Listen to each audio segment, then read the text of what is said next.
Rupture and repair are so crucial to us forming really strong and meaningful relationships, and people pleasing really gets in the way of that. Like, people pleasing essentially doesn't allow us to go through the rupture and repair process because we're just so terrified of the rupture part of it.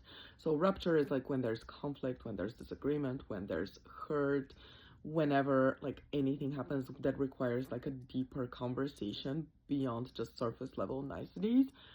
That's rupture. And then repairing that is, having an honest and upfront conversation, taking accountability for the part that's yours to take, and repairing the relationship. That strengthens the bonds in a relationship so much more than like avoiding that whole process and just trying to stay surface level. But people pleasing doesn't let us do that. It like forces us to stay at the surface level and to only like not upset anything, to try to be nice.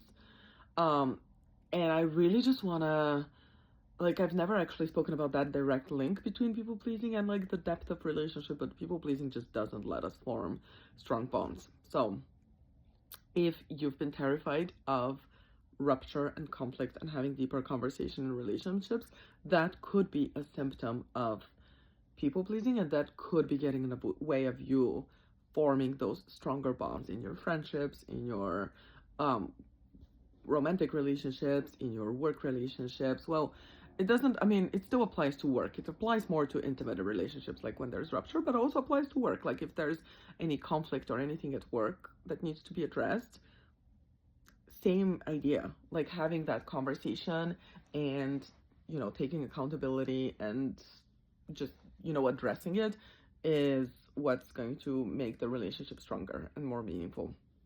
So if you're really struggling with that, let me know. Reach out to me and we can talk about how do you move past that? How do you actually, like, I do understand rupture is scary, but it is essential. So how do we actually get you to be more comfortable with that whole process of rupture and repair? You can click on the link in my bio, schedule a consultation call, and we'll talk about all of that live.